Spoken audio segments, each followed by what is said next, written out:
आज हम अध्याय 5 देख रहे हैं। ठीक, क्या देख रहे हैं? अध्याय 5। अध्याय 5 का नाम है समांतर श्रेणियां।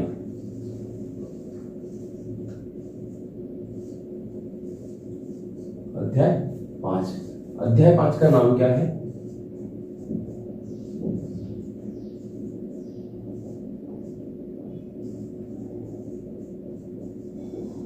समांतर श्रेणियां। ठीक है, क्या नाम है?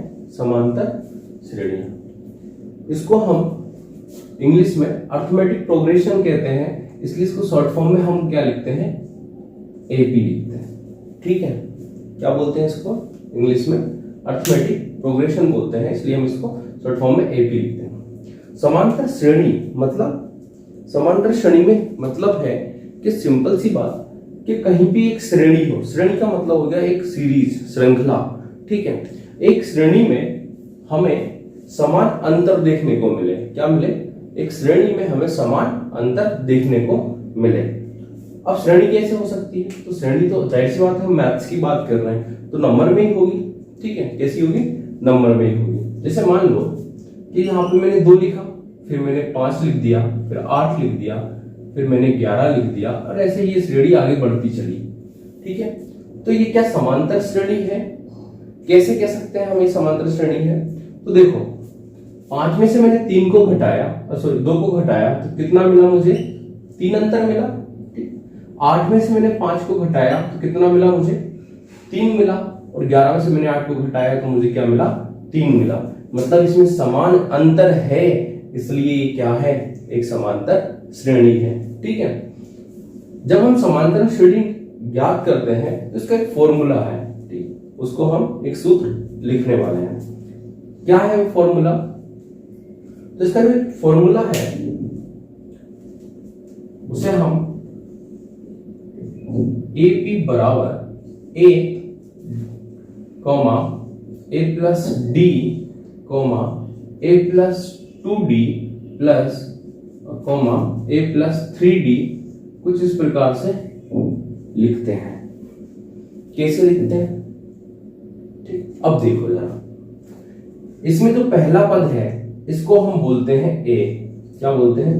A। मतलब A बराबर कितना मिल गया हमारा? 2। इन दोनों का जो अंतर निकला इसे बोलते हैं हम D। कैसे निकालते हैं हम? जो समांतर श्रेणी का जो दूसरा पद है, ठीक है, उसमें से पहले वाले पद को हम क्या कर देते हैं? माइनस करते हैं। तो क्या मिलता है हमें? डिफरेंस मिलता है, जो कि हम D से, जो कि हमें सामने दिखाई दे रहा है 3 है। ठीक है, जब हम समांतर श्रेणी बनाते हैं तो कैसे लिखते हैं? सबसे पहले लिखा हमने A, मतलब A का मान आएगा, क्या होगा वो? 2। अगले वाले में क्या आएगा? A प्लस D, मतलब A और D दोनों जुड़ जाएंगे, तो 2 और 3 जोड़ूंगा तो कितना हो जाएगा? 5। ठीक है, तीसरे पद में क्या आएगा? A plus 2D, A plus 2D, मतलब A तो यही है हमारा 2, और 2D मतलब 3 दूनी 6, 6 और 2 कितना हो जाएगा? 8। ठीक, ऐसे जब चौथा पद निकालते हैं तो क्या लिखते हैं? A plus 3D। ठीक है, तो 3D कैसे निकलेगा? 3 का गुणा 3 में करोगे तो 9, 9 में 2 जुड़ जाएगा तो कितना हो जाएगा? 11। समझ में आ गई? वापिस से हमारी श्रृंखला बन गई है। ठीक है, मतलब हमें कहीं पे भी क्वेश्चन दे दिया जाए, ठीक है, मान लीजिए कि यहीं पे ये श्रृंखला लिखी है और हमसे कह दिया जाए कि इसके आगे के 2 पद और लिखिए। क्या लिखिए? आगे के 2 पद और लिखो। तो हम इसके आगे के 2 पद कैसे लिखेंगे? ठीक, कैसे लिखेंगे इसके आगे के 2 पद? तो हमें पता है कि हमने A भी निकाल रखा और हमने D भी निकाल रखा है। ठीक है, ये हमारा चौथा पद था। 5वां पद निकालेंगे तो हम कैसे निकलेगा? 5वां पद कुछ ऐसा होगा, A प्लस 4D, और छठा पद कैसा होगा? A plus 5D। ठीक है, ये जो जैसे 5वां पद है यहाँ 4D है, तो मैं आगे बताऊंगा इसको कि ये क्यों है ऐसा। ठीक है, तो हम निकाल सकते हैं। कैसे निकाल सकते हैं? अगले 2 पद निकालना है तो कहना यहाँ पे 3 रखो, यहाँ पे 2 रखो। तो हमने यहाँ पे क्या रखा? ये 3 रखा, तो 4 × 12 और 2 कितना हो गया? ये 14। यहाँ पे 2 रखो और यहाँ पर क्या रखो? 3 रखो, तो ये कितना हो जाएगा? 5 × 3 15 और 2 17। मतलब हमें अगले पद 2 मिल गए। क्या मिले हैं? एक तो मिला है हमारा 14 और दूसरा क्या मिला है? 17। ठीक, तो हम आगे के पद लिख सकते हैं निकालकर। कोई दिक्कत परेशानी हो तो बताओ। नहीं? ठीक है, तो सबसे पहले तो हमें क्या मिल गया कि समांतर श्रेणी का जो सूत्र है वो कैसा है, तो कहना AP बराबर होता है A, A plus D, A plus 2D, A plus 3D, ऐसे ही बढ़ता चला जाता है। ठीक है, अगर हमें समांतर श्रेणी में अचानक से कह दिया जाए कि इसका 17वां पद ज्ञात करना है, क्या करना है? 17वां पद। अब ये तो 4 ही पद है, तो क्या हम सभी को लिखते जाएंगे क्या? 5वां, 6वां, 7वां, 8वां, 9वां, 10वां, तो इसे तो बहुत टाइम लग जाएगा। इसके लिए एक फॉर्मूला है, उस फॉर्मूले को हम क्या बोलते हैं? nवां पद ज्ञात करने के लिए। किसका? nवां पद ज्ञात करने के लिए। जब हमें nवां पद ज्ञात करना होता है तो हम क्या करते हैं? तो हम एक फॉर्मूला लिखते हैं। ठीक है, an बराबर a plus n minus 1 into D. ठीक है, बात समझ में आई? क्यों? देखो, मान लो कि हमें चौथा पद ज्ञात करना है। कितना? चौथा पद ज्ञात करना है, तो मैं यहां लिखूंगा A4। ठीक है, क्योंकि अर्थमेटिक प्रोग्रेशन है ये, इसके लिए लिख लिया हमने। इसका चौथा पद निकालना है, तो हमारे पास दो चीज होंगी। क्या क्या होगी? दो चीज। जो भी श्रृंखला दी जाएगी, मान लो ये एक श्रृंखला दी गई है, ठीक है, ये एक श्रृंखला दी गई है, तो इसमें हमारे पास दो चीजें होंगी। क्या होगी? सबसे पहला तो हमारे पास A होगा। ठीक है, तो A हमारा पहला पद, और दूसरा हमारे पास D होगा। क्या होगा? D जो इनका डिफरेंस है। ठीक है, तो हमें पता है कि 8 में से 4 जाएगा तो 4 बचेगा, मतलब D कितना आएगा? 4 आएगा। ठीक, A भी 4 है और D भी 4 है। अब n-1 मतलब क्या हो गया? इस 4 को मैं यहां रखूंगा। D कितना आया? कितना? वो भी 4 आया, तो ये तो हमारा 4 हो गया। ठीक, 4 में से 1 जाएगा तो कितना बचेगा? 3, और 3 का गुणा 4 में करोगे तो कितना हो जाएगा? 12, और 12 और 4 कितना हो गया? 16। ठीक है, तो हमें पता चल गया कि जो सीरीज है उसका चौथा पद क्या है? 16। देख सकते हैं 1 2 3 4, चौथा पद क्या है? 16 है। बात समझ में आ गई? तो ये एक फॉर्मूला है जो किसी भी श्रृंखला का क्या निकाल के देने के लिए है। ये इसके कोई सा भी पद कहीं भी दे दे वो निकाले। मान लो इसने बोल दिया कि आप इसका क्या निकालिए? 15वां पद निकालिए। क्या निकालिए? 15वां पद। तो हम क्या करेंगे? यहां पर क्या रखेंगे? इसको लिखेंगे A15 बराबर A प्लस n की जगह भी हम 15 रखेंगे, -1 इंटू डी। हमें पता है कि A भी 4 था, 15 में से 1 जाएगा तो 14 बचेगा, और D भी 4 है, निकाला था ना हमने। ठीक, 14 का गुणा 4 में करोगे तो कितना आएगा? बताओ। 56, और 56 में 4 जोड़ोगे तो क्या आएगा? 60। मतलब इस सीरीज का 15वां पद कौन सा होगा? 60 होगा। ठीक है, बात समझ में आई या नहीं? मतलब nवां पद ज्ञात करने के लिए क्या हो गया? हमें ये मिल गया। ठीक है, एक फॉर्मूला। अगर हमसे आगे चल के ये बोल दे, क्या बोल दे कि एक श्रृंखला है, उस श्रृंखला में मान लीजिए कि 4 पद हैं। कितने पद हैं? 4 पद हैं। ठीक, कितने पद हैं? 4। मुझे इन 4 पदों का सम निकालना है, मतलब टोटल निकालना है, योग निकालना है। ठीक है, तो निकाल सकता हूं क्या मैं? तो इसके लिए एक फॉर्मूला होता है। क्या? n पदों का योग। ठीक है, कैसे निकालते हैं? एस एन, ये सम के लिए यूज करते हैं एस, और नंबर किसकी बात कर रहे हैं हम? जो भी हमें दिया गया है, n/2 2a plus n-1 into, ये फॉर्मूला है। ठीक है, इसे हमें याद करना होगा। कर ले। ठीक, कितने पद की बात कर रहे हैं? हमें मालूम है कि श्रृंखला में 4 पद है, 4 पदों का हमें योग निकालना है। तो हम यहां रखेंगे क्या? 4, यहां भी रखेंगे 4/2, ये 2 इंटू ए क्या निकलेगा? जो पहला वाला पद है हमारा, प्लस n, 4 पदों की बात कर रहे थे, यहाँ 4 रखाएगा, और डी जो इन दोनों के बीच में डिफरेंस हो, इन चारों के बीच में, तो हमें दिख रहा है 5 में से 3 जाएगा 2 बचेगा, 7 में से 5 जाएगा तो 2 बचेगा, मतलब इसका डिफरेंस कितना है? 2। ठीक, 2 को 4 को 2 से भाग दूंगा तो कितना आएगा 2। 2 का गुणा 3 में करूंगा तो कितना हो जाएगा 6।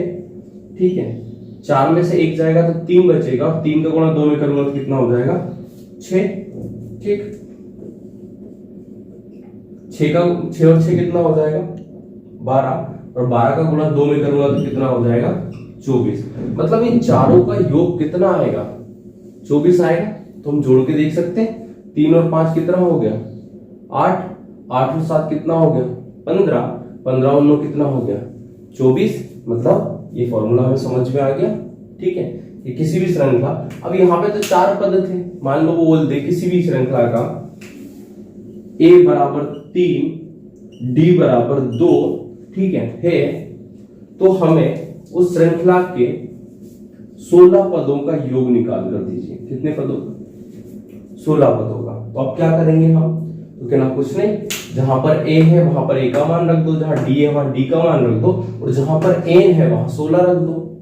निकाल सकते हैं, कोई दिक्कत तो नहीं। ठीक है, ओके। अब देखो ये 16 पद ना बोल के कभी कभी क्या करता है हमारे साथ, थोड़ा सा उलटफेर कर देता है। कैसे कर देता है, हमसे कह देता है ये कि किसी भी श्रृंखला का पहला पद, कौन सा पहला पद, हम जानते हैं पहला पद को तो हम a बोलते हैं। ठीक है, तो पहला पद तो a हो गया हमारा, हमने मान लिया 2 है। ठीक, उसका सर्वांतर मतलब क्या हो गया, सभी का अंतर जिसे हम d बोलते हैं, और d है मान लो उसका 3। ठीक है, क्या है d है उसका 3, और उसका nवा पद, कौन सा nवा पद 22 है। क्या है 22 है। ठीक,